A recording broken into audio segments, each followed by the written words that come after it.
Bacaan firman Tuhan terambil di dalam 2 Korintus 4 ayat 7-12. Tetapi harta ini kami punyai dalam bencana tanah liat, supaya nyata bahwa kekuatan yang melimpah-limpah itu berasal dari Allah, bukan dari diri kami. Dalam segala hal kami ditindas, namun tidak terjepit. Kami habis akal, namun tidak putus asa. Kami dianiaya, namun tidak ditinggalkan sendirian. Kami dihempaskan, namun tidak binasa. Kami senantiasa membawa kematian Yesus di dalam tubuh kami, supaya kehidupan Yesus juga menjadi nyata di dalam tubuh kami. Sebab kami yang masih hidup ini terus-menerus diserahkan kepada maut karena Yesus, supaya juga hidup Yesus menjadi nyata di dalam tubuh kami yang fana ini. Maka demikianlah maut giat di dalam diri kami, dan hidup giat di dalam kamu. Mari kita berdoa. Bapa di dalam surga, terima kasih kalau kami boleh beribadah di pagi hari ini ya Tuhan. Pada saat ini kami memohon belas kasihan Tuhan, supaya sekiranya ketika kami mendengarkan dan merenungkan bagian firman Tuhan, kami semua boleh mendapatkan berkat yang besar. Kiranya Tuhan boleh membuat kami menjadi murid-murid sejati yang mau untuk hidup benar-benar bukan hanya mendengar tetapi melakukan firman-Mu.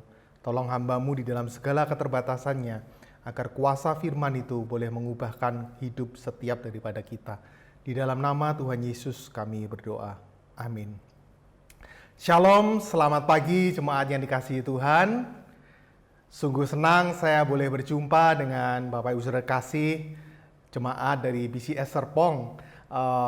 Ini baru pertama kali saya berjumpa dan berjumpaannya sungguh aneh melalui online ya. Tapi ini tidak mengurangi sukacita saya karena yang kita beritakan adalah firman Tuhan. Firman Tuhan yang bisa mengubahkan kehidupan setiap daripada kita.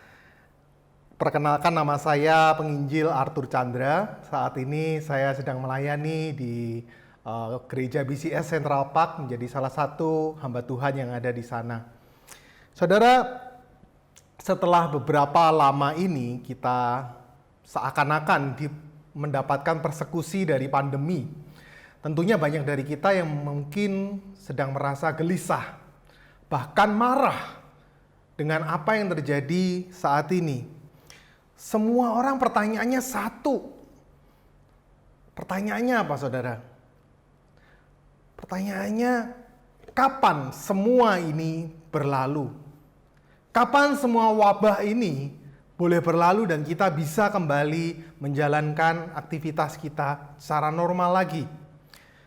Saudara, pertanyaan kapan derita ini berlalu jelas sah untuk kita pertanyakan. Karena setiap daripada kita pasti merasa gelisah, marah, dan bahkan juga menderita karena persoalan ini. Tetapi masalahnya adalah gak ada yang tahu kapan derita ini benar-benar bisa berlalu.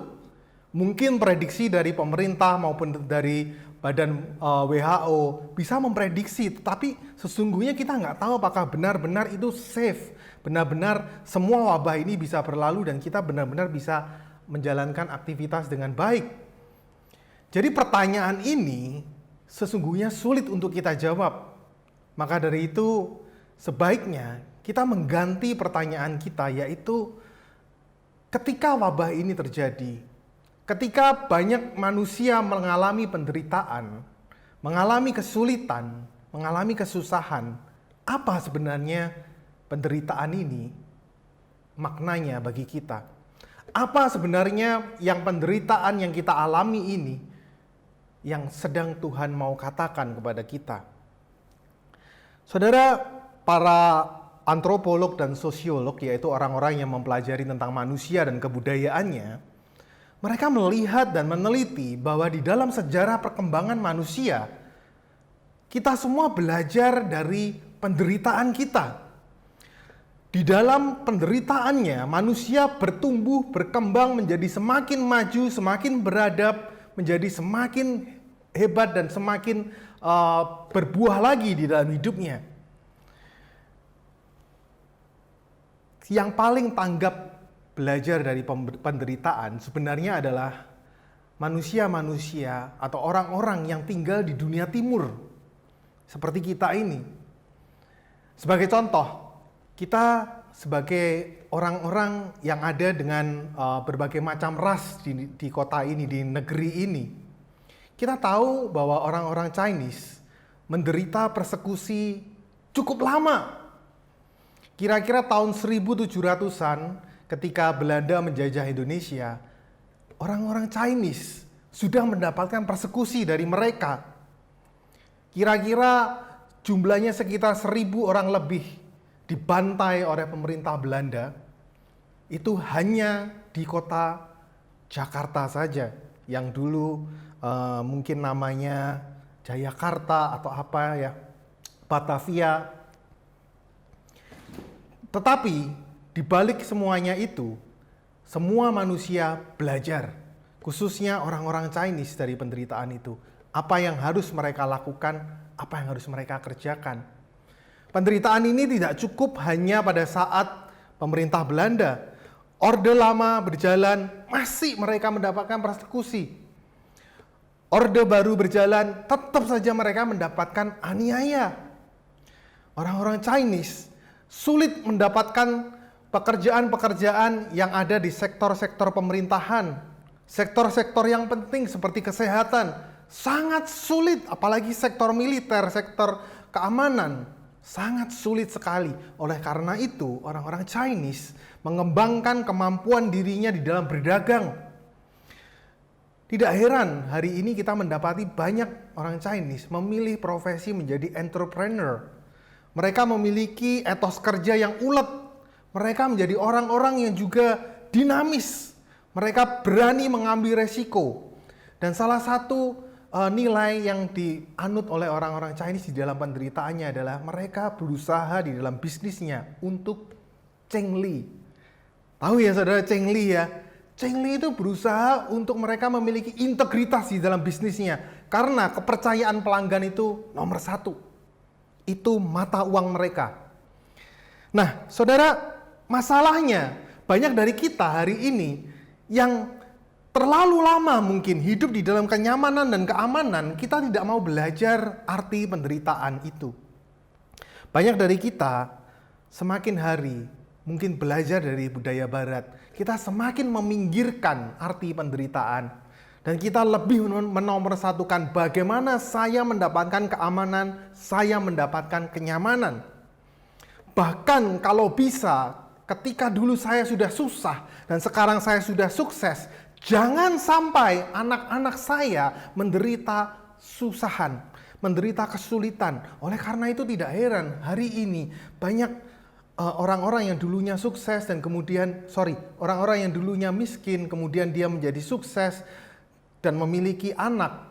Dia tidak mengizinkan anaknya mengecap penderitaan sekecil apapun. Apapun yang diminta anaknya dikasih. Apapun yang anaknya rengek selalu dikasih. Jangan sampai mereka merasakan penderitaan. Dan celakanya lagi saudara, banyak pengajaran hari ini di dalam teologi kemakmuran, khususnya yang ada di dalam kekristenan, mengajarkan jangan kita menjadi orang-orang Kristen yang mau menerima penderitaan karena Tuhan tidak mau kita menderita. Dikatakan bahwa Allah akan melindungi kita senantiasa, Allah akan terus memberikan kita keamanan dan kenyamanan, dan kita mesti mengklaim janji Tuhan itu. Saudara, kita semua banyak mendengar pengajaran-pengajaran seperti ini, di mana hidup nyaman, hidup aman, itu penting. Dan kita menggunakan nama Yesus sebagai mantranya. Nggak heran juga ketika kita melihat banyak orang Kristen hari ini, mungkin bahkan kita sendiri, hidupnya sama sekali tidak pernah berubah. Sejak sebelum kita dibaptis, setelah dibaptis, sebelum wabah corona, sesudah wabah corona, sama aja. Mimpi kita, hasrat kita, kemauan kita, semuanya untuk kepentingan diri, untuk memuliakan diri.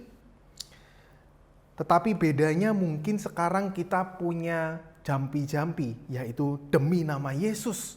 Padahal ujung-ujungnya adalah untuk pemenuhan keinginan diri. Dan kita juga memiliki mantra yang lain, misalnya demi kemuliaan Allah, pada ujung-ujungnya demi kemuliaan diri. Saudara, dalam bagian perikop yang tadi kita baca, Paulus di dalam penderitaannya, dia tidak pernah mempertanyakan kapan semua ini akan berakhir. Ketika kita melihat banyak orang Kristen hari ini di dalam penderitaannya, mereka terus bertanya kapan semua ini berakhir. Mungkin kita semua bisa belajar dari Paulus. Padahal pergumulan yang dihadapi oleh Paulus adalah pergumulan yang berat sekali, di mana ketika itu ia harus menghadapi persekusi dari orang-orang yang jemaat-jemaat yang penting yang ada di kota Korintus yang tidak suka dengan kepemimpinannya. Dia harus menghadapi politik-politik gereja dengan cara-cara yang kotor dan membuat dia semakin terpojok, semakin teraniaya. Sampai-sampai dia mengatakan di pasal 2 ayat yang keempat, "Aku menulis kepada kamu dengan hati yang sangat cemas dan sesak dan dengan mencucurkan air mata." Penderitaan Paulus begitu real, begitu nyata. Di dalam penderitaannya, ia tidak mau terpuruk dan dia menyatakan, "Yesus hidup di dalam tubuhku." Di dalam ayat yang 10 kita membacanya, semakin Paulus terluka, semakin Paulus teraniaya, ia semakin beroleh kesempatan untuk menyatakan identitas Yesus di dalam hidupnya. Penderitaan menjadi jalan pemuritan bagi Paulus untuk menyatakan siapa Yesus yang saya sembah. Penderitaan membuat Paulus bertumbuh semakin hari, semakin menyerupai Kristus. Bukankah itu tujuan dari pemuritan? Dan kemudian di dalam keserupaannya dengan Kristus, dia dapat menjadi saksi yang sangat efektif bagi perkembangan Injil. Saudara, ada dua pegangan penting yang bisa kita pelajari dari firman Tuhan di dalam perikop yang tadi kita baca. Tentang bagaimana kita bisa bertumbuh semakin kuat, semakin beriman, dan kita semakin serupa dengan Kristus. Pertama, kita mesti menyadari bahwa kita adalah manusia lemah yang dipakai Allah. Kita adalah manusia yang lemah yang dipakai oleh Allah. Saudara, ketika menghadapi serangan, tuduhan, fitnahan dari gereja-gereja yang ada di kota Korintus, Paulus tidak mengeluarkan kurikulum vitae-nya. Dia tidak mengeluarkan CV pengangkatan dari sinode bahwa dia diangkat untuk menjadi penginjil, dia diangkat untuk menjadi orang yang melakukan church planting di luar kota Yerusalem. Padahal memang itu yang diberikan oleh para rasul di Yerusalem. Dia merasa tidak perlu mengatakan itu. Di salam pembukanya, Paulus mengatakan kerasulan dirinya adalah karena kehendak Allah, bukan kehendak manusia. Dia tidak mau berlindung di dalam kepakan sayap manusia, tetapi dia mau percaya dan berlindung di bawah kepakan Tuhan. Saudara, Paulus juga tidak menyodorkan ijazahnya, sekalipun dia lulus dari STT, Sekolah Tinggi Taurat, karena dia memang pengajar Taurat yang top. Dia merasa nggak perlu. Dia merasa saya ini orang yang bodoh. Paulus juga tidak pernah share di profil Instagramnya tag-tag dari orang-orang yang terberkati oleh pelayanannya. Dia tidak mau share itu. Bagi dia gak perlu. Cukup kalau mereka merasa diberkati, puji Tuhan. Justru yang Paulus tampilkan adalah profil dari foto jemaat-jemaatnya. Jemaat-jemaatnya yang sekalipun di dalam penderitaannya, yaitu jemaat Makedonia, mereka tetap mau berbagi. Di dalam kemiskinannya mereka mau memberi. Kita bisa melihatnya di pasal yang ke-8. Dan saudara, pendek kata, Paulus hendak menyatakan bahwa otoritas dan kuasa kerasulannya itu bukan karena dia orang yang pandai, bukan karena dia orang yang kaya, bukan karena dia orang yang terpandang, tetapi justru karena dia orang yang lemah, orang yang miskin, orang yang bodoh dan tidak terpandang. Tetapi dia adalah orang yang diperkenan oleh Allah untuk melayani di dalam segala kelemahannya. Saudara, Sekalipun Paulus tahu di hadapan dunia, dia lemah, miskin, dan dipandang rendah. Dia percaya bahwa Allah senantiasa menyertai dan berkenan untuk memakainya. Pada saat itu, saudara, ada beberapa wadah yang digunakan oleh orang-orang untuk menyimpan barang-barang tertentu.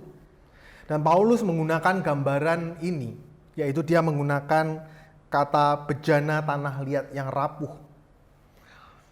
Bejana tanah liat memang adalah benda yang rapuh sekali. Pada saat itu sama lah ya kayak hari ini ya saudara, kita ada wadah plastik Tupperware, kita ada gelas atau kristal kaca dari Swarovski, kita juga punya brankas besi, tergantung bendanya yang mau dimasukkan di sana apa.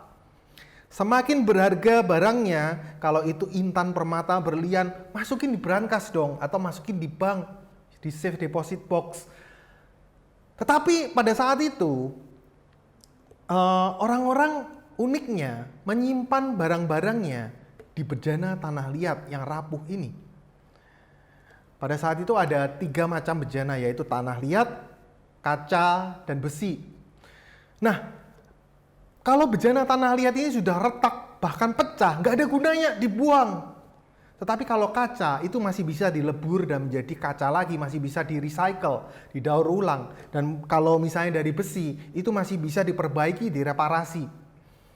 Bejana tanah liat nggak bisa. Tapi justru pada saat itu banyak orang-orang yang kaya yang menyimpan bendanya di sana, di bejana tanah liat ini. Kenapa? Karena mereka punya trik, saudara. Triknya, kalau misalnya pencuri masuk ke rumah, maka mereka biasanya akan mencari barang-barang berharga itu di wadah-wadah yang berharga. Wadah-wadah seperti besi maupun kristal maupun apapun itu. Dan tempat yang terakhir yang dicari adalah bejana tanah liat ini. Saudara, jadi Paulus hendak menyatakan bahwa di dalam kelemahannya, kuasa Tuhanlah yang bekerja. Di dalam ayat 7 dikatakan, harta ini kami punyai di dalam bejana tanah liat, supaya nyata bahwa kekuatan yang melimpah-limpah itu berasal dari Allah, bukan dari kami. Tuhan berkenan memakainya sekalipun ia orang yang dipandang lemah, dia dipandang receh, dipandang orang yang kaleng-kaleng. Bahkan oleh jemaatnya sendiri dia diremehkan. It's okay. Yes. Dia mengatakan, saya memang lemah. Saya memang miskin, saya nggak ngerti apa-apa. Dia tetap berusaha merendah, tetapi dia tidak pernah kehilangan keyakinannya bahwa di dalam kelemahannya kuasa Tuhan bekerja. Saudara, di dalam penderitaan persekusi yang dialaminya, Paulus tidak berusaha menghindarinya dengan kekuatan dirinya, tetapi dia mau menghadapinya dengan kekuatan Tuhan. Sehingga sekalipun ia dikepung, dikunci oleh musuh-musuhnya, oleh orang-orang yang tidak suka kepadanya, dan dia mengatakan bahkan saya nggak bisa mikir lagi, saya habis akal. Dia tidak putus asa. Paulus tidak tawar hati, tidak putus asa. Sekalipun sebenarnya seringkali ia merasa sendirian. Tetapi dia tetap percaya Tuhan gak akan pernah meninggalkannya. Kita bisa melihatnya di ayat ke-8 dan ke-9. Sekalipun Paulus sudah gak muda lagi, dia sakit-sakitan, sakit tubuh, sakit hati, ya, dia alami semuanya itu. Dia tidak tawar hati. Paul doesn't lose heart. Dan itu dikatakannya di ayat 1 dan ayat ke-16. Pasal ini, we do not lose heart. Saudara, jangan tawar hati. Itu kalau boleh dikatakan di dalam bahasa Jakarta ya, jangan ngeper. Kami tidak ngeper. Ya, Paulus kalau diterjemahkan secara bebas hendak mengatakan, saya mungkin terluka, saya mungkin takut. Bahkan dia mengatakan tadi, saya sampai mencucurkan air mata, saya sangat cemas. Tapi saya nggak ngeper. Saya takut tapi saya nggak mundur. Saya tetap jalan, saya tetap maju. Kata tawar hati Ini mengingatkan saya pada sebuah pelajaran di kelas Yunani yang pernah saya ikuti ketika saya ada di seminari, saudara. Di kelas itu dosen saya seringkali mengatakan atau mengucapkan kata ini berulang-ulang di dalam satu kesempatan. Jangan tawar hati, hendaklah kamu tidak tawar hati. Dan dosen ini terus mengatakan hal itu. Kata yang di dalam bahasa Yunaninya, ekakeo. Dia bahkan menyuruh semua mahasiswa untuk ngomong, ekakeo. Ekakeo. Dan ketika dia ngomong, sesekali dia menatap mata satu persatu mahasiswa itu, termasuk mata saya. Ekakeo. Jangan tawar hati. Jangan ngeper. Saudara, pada saat itu saya berada di dalam pergumulan yang cukup berat ketika saya ada di seminari. Saya ada di dalam pergumulan finansial karena saya sudah meninggalkan pekerjaan saya dan saya berpikir bahwa usaha saya yang saya tinggalkan bisa memberikan saya pendapatan pasif, tetapi ternyata rencana saya berantakan. Pekerjaan yang saya tinggalkan sistemnya nggak berjalan dan semuanya dengan cepat meluncur turun secepat peluru, saudara. Saya benar-benar habis akal.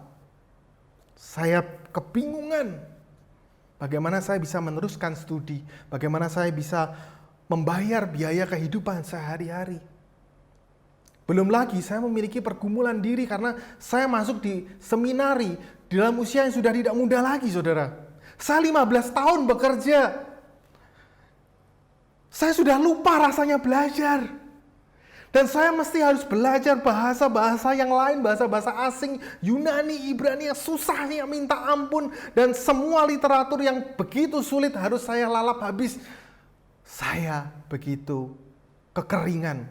Saya merasa putus asa, putus harapan. Tetapi ketika itu Tuhan melalui dosen saya, namanya Bapak Irwan Pranoto, Pendeta Irwan Pranoto, dia mengatakan, ekakeo.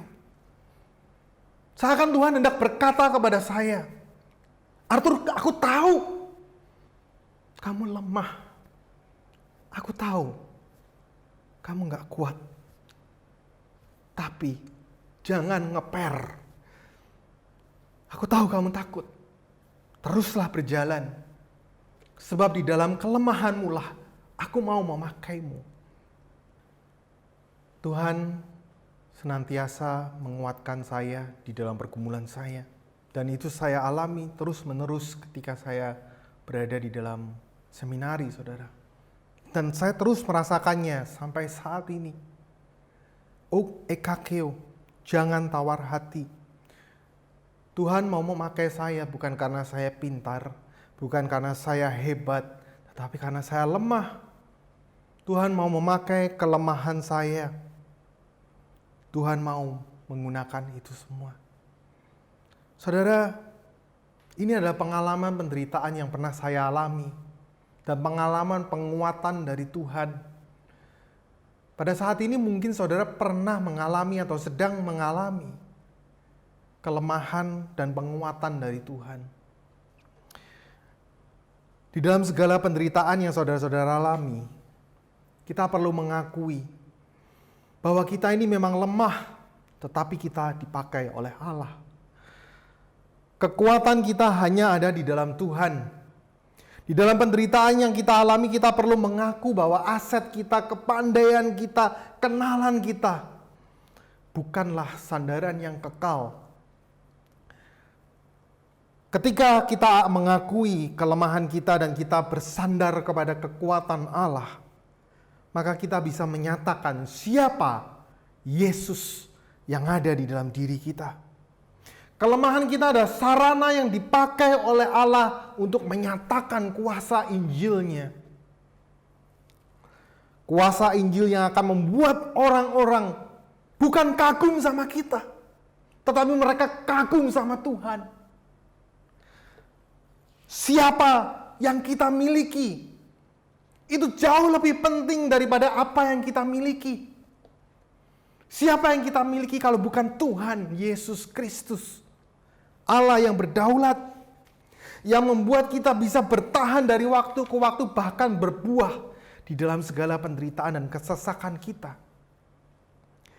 Saudara, kita bisa bertumbuh semakin kuat, semakin beriman, semakin serupa dengan Kristus di dalam penderitaan kita. Dengan pertama, kita menyadari bahwa kita manusia lemah yang dipakai Allah.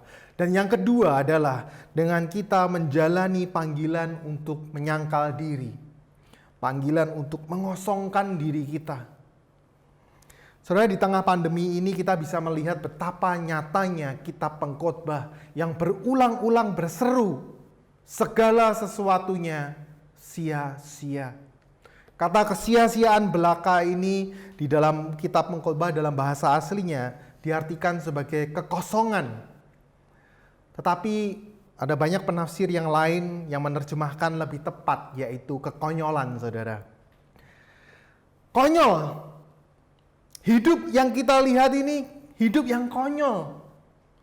Kita bisa melihat kekonyolannya, misalnya begitu banyak orang-orang yang hari ini punya hasil karya yang gemilang dan mereka dikenal baik, dikenal rendah hati, dipanggil Tuhan dengan cepat sekali.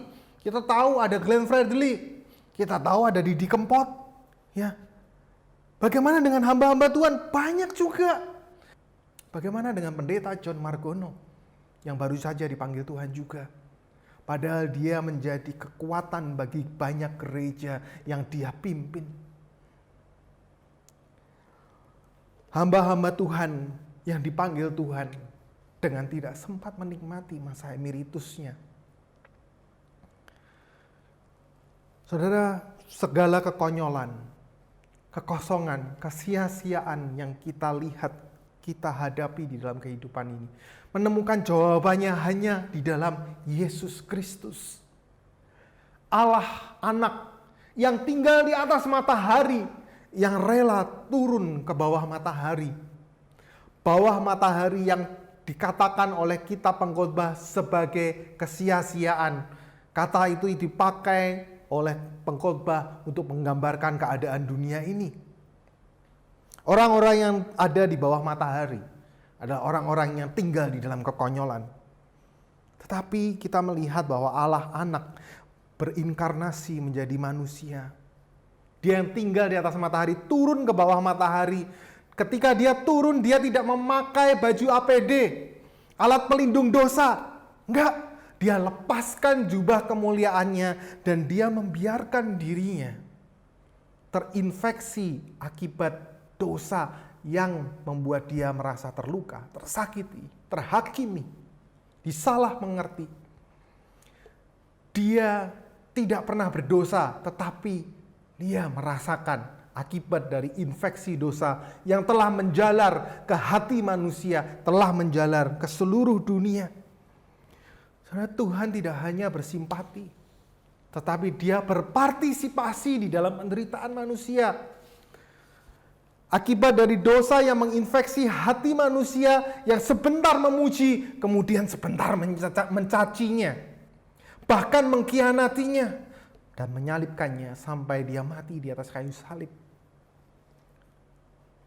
Sepintas kalau kita melihat hidup Tuhan Yesus di dunia ini adalah hidup yang konyol. Orang yang baik, penuh kasih, orang yang jenius, harus mati di usia yang muda, yang penuh dengan potensi. Betapa konyolnya Yesus yang penuh kasih mengasihi murid-muridnya. Tetapi mereka semua lari semburat ketika dia sangat membutuhkannya. Yesus yang juga mengasihi musuh-musuhnya, tetapi dibunuh oleh mereka. Betapa konyolnya pelayanan besar Yesus di hadapan ribuan orang, tidak pernah sekalipun ia melihat hasil karyanya satu mega church. Gereja yang kecil aja sih dia nggak punya. Tetapi dalam 3 hari setelah kematiannya, Tuhan Yesus menjawab segala kekonyolan itu dengan kebangkitannya. Kebangkitan itu dijawab dengan robohnya batu kuburan. Dan kemudian Yesus bangkit dari kematian dan kebangkitannya disaksikan oleh ratusan mata saksi. Dan kemudian kebangkitannya ini disusul oleh kenaikannya yang sebentar lagi kita peringati. Dan turunnya api Pentakosta yang membakar jiwa-jiwa anak-anak Tuhan yang mendirikan gereja di tengah berbagai kesulitan, di tengah berbagai aniaya. Yang kita bisa melihat di dalam sejarah, semakin orang Kristen digencet, semakin orang Kristen dibabat, maka mereka semakin merambat. Kuasa Injil semakin menjadi powerful di tengah penderitaan orang-orang Kristen. Kuasa Injil yang bisa menjadi vaksin yang ampuh untuk menaklukkan segala infeksi dosa yang ada di dalam hati manusia yang membuat mereka bisa meluncur ke dalam hukuman maut. Saudara, kekonyolan ini juga dibantah oleh Paulus dengan mengatakan, kami senantiasa membawa kematian Yesus di dalam tubuh kami, supaya kehidupan Yesus juga menjadi nyata di dalam tubuh kami. Di ayat yang ke-10. Saudara, melalui kematiannya di atas kayu salib, Tuhan Yesus menyatakan kemenangan kebangkitannya. Tanpa salib tidak akan ada kebangkitan. Tanpa penderitaan tidak akan ada kemenangan. Jadi saudara, ketika kita saat ini mengalami kesulitan, penderitaan di dunia ini, jalanilah itu dengan ketaatan. Sekalipun itu sulit, jalani itu dengan ketaatan. So, di satu sisi kita bersatu dengan penderitaan dan kematian Kristus. Tetapi di satu sisi yang lain, kita menggenggam kemenangan kebangkitan Kristus. Kemenangan seperti apa, saudara? Kemenangan kebangkitan Kristus yang mencelikkan mata banyak orang dan kemudian percaya bahwa cara hidup seperti Yesus inilah cara hidup yang menebus kita dari segala kesia-siaan. Cara hidup yang terlihat seperti konyol, mau memberi, sering memberi, tetapi tidak mau mudah menerima. Dia orang yang mengasihi musuhnya, meninggalkan impian-impian dunia yang kosong, hidup yang terus bersandar percaya kepada Bapa. Hidup demi kemuliaan Bapa. Inilah cara hidup sejati yang menebus kita dari segala kesia-siaan, kekosongan, kekonyolan kehidupan, saudara. Cara hidup yang menebus kekosongan dunia ini mesti kita lakukan dengan kita mengosongkan diri, kita menyangkal diri, memikul salib setiap hari. Kita meninggalkan segala ambisi, segala pencapaian diri kita yang tidak berkenan bagi Allah. Kita mau melihat dengan sungguh-sungguh, apakah yang Tuhan inginkan di dalam kehidupan saya? Apakah saya mau hidup demi kemuliaan Tuhan atau kemuliaan diri? Kita juga mau meninggalkan segala pola dosa yang menjerat kita. Ada kalanya pengosongan diri itu kita bisa lakukan dengan rela melepaskan status terhormat kita. Mungkin kita punya posisi yang penting di perusahaan, tetapi karena perusahaan sedang dalam keadaan yang sulit, kita terpaksa harus dirumahkan tanpa status yang jelas. Tetapi kita rela untuk mungkin bersama istri berjualan siomay online. Kita mungkin berjualan makanan online. Kita melakukannya bersama istri kita sebagai seorang laki-laki. Itu berat mungkin. Dan anak-anak membantu dengan Instagram mereka, dengan apapun sosial media yang mereka punya, bisa membantu memasarkan dagangan online ini. Ada kalanya juga kita rela melepaskan hak kita untuk mukbang, makan besar. Kita mau memikirkan mereka yang hari ini kesulitan makan. Ada kalanya kita juga perlu untuk rela melepaskan sedikit kenyamanan kita yang mungkin sudah kita saving setiap tahun. Kita mesti traveling ke luar negeri. Kita bagikan sebagian dari saving itu untuk menolong hari ini orang-orang yang kesulitan bekerja. Itu ada tindakan-tindakan pengosongan diri yang real yang bisa kita lakukan, saudara. Atau mungkin ketika kita rela untuk melepaskan luka hati kita atas orang-orang yang menyakiti kita di masa yang lalu. Dengan simply kita chat mereka. Kita say hi. Gimana kabarmu? Kita melepaskan pengampunan itu kepada mereka yang menyakiti kita. Itu adalah tindakan yang menyangkal diri yang berat. Tetapi itu kita bisa lakukan di saat ini. Ataupun kita juga bisa melakukannya dengan rela kita mencabut virtual proxy network kita, VPN, ketika kita menggunakan itu untuk menikmati konten-konten website porno. Kita mau lepaskan itu. Sekalipun saya merasa kesepian, kesendirian di kos-kosan, di rumah, saya mau melepaskan itu. Saya tidak mau terjebak di dalam pola dosa yang sama. Saya mau melepaskan segala ilah duniawi saya. Karena saya tahu bahwa itu adalah cara hidup murid Kristus yang sejati. Dan Paulus merangkum cara hidup sejati itu dengan kata membawa kematian dan kebangkitan Yesus. Yang artinya jelas memikul salib. Paulus juga menunjukkannya melalui kehidupannya yang bukan hanya full time tetapi full heart. Buat Bapa yang ada di surga, dia menjadi misionaris kemana-mana. Tapi harus disadari, saudara, banyak dari kita tidak menjalani panggilan yang sama seperti Paulus. Tetapi panggilan kita punya esensi yang sama. Kita menjalani penderitaan yang kita alami dengan ketaatan untuk memikul salib. Kita mau menyangkal diri dan terus berjuang untuk percaya bahwa apapun yang kita alami itu karena Tuhan baik, karena Tuhan sayang sama kita. Saudara, banyak orang yang begitu terpukul karena kepergian dari pendeta John Margono. Gembala dari BCS Central Park dan gembala juga bagi BCS Serpong sebelumnya. Yang hari ini telah berkembang menjadi gereja yang mandiri. Saudara, kalau saya boleh menggambarkan kehidupan Musa John, begitu saya memanggilnya, kehidupan Musa John adalah kehidupan simply seorang murid sejati. Murid yang rela untuk melepaskan segala haknya.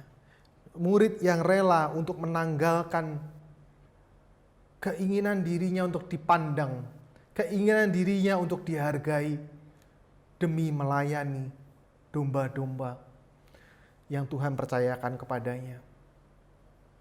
Tidak jarang dia mendapatkan cacian. Tidak jarang dia mendapatkan mungkin komplain, keluhan. Tetapi semua itu dia hadapi dengan senyum khasnya. Dia mau melepaskan haknya. Sekalipun dia orang yang terpandang di sinode gereja Kalam Kudus.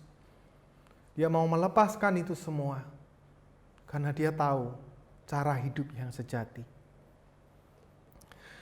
Saudara, saya ingin membagikan kesaksian dari Semu Amel, istri dari pendeta John Margono, di dalam kedukaannya.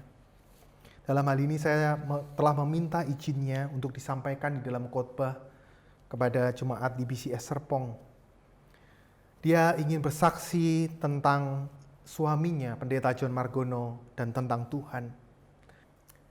Izinkan saya untuk membacakannya potongan dari renungan kesaksian Semu Amel. Apa yang lebih indah dan lebih baik bagiku selain yang terkasih di hatiku? Tidak, aku lebih memilih pasanganku daripada segala hal yang disukai hatiku. Aku lebih memilih hidup bersama dengan dia di dalam segala kesederhanaan daripada barang-barang mewah. jalan-jalan ke tempat-tempat terindah di dunia ini, atau menjadi orang yang ternama dan disukai, atau apapun yang diinginkan hati manusia. Namun hidup ini sungguh rapuh. Segala sesuatu yang ada di dalam genggaman bisa tiba-tiba terbang dan lenyap. Dan saat Tuhan menjatuhkan keputusannya, kita hanya dapat menyerah kepadanya. Kenyataan pahit ini sudah terjadi. Apapun yang kulakukan tidak mungkin mengembalikan dia kepadaku. Apakah yang harus kulakukan? Menangisi kenyataan ini? Iya, aku perlu untuk menangis.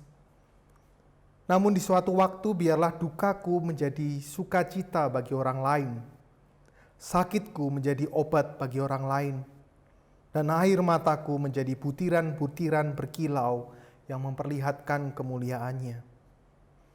Sebab hidup ini sepenuhnya adalah miliknya.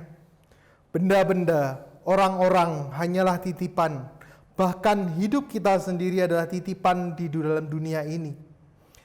Hidup yang sebenarnya adalah di sana, di seberang sana, di tempat bunga-bunga tidak akan pernah layu, tempat orang-orang tidak akan saling menyakiti, tempat kita hidup bersama penebus kita muka dengan muka.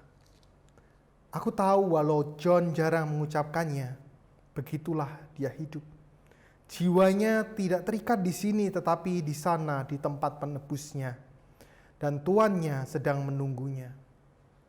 Mungkin itulah sebabnya di tengah kekacauan dunia saat ini, sang tuan berkata kepadanya, cukuplah jerih payahmu.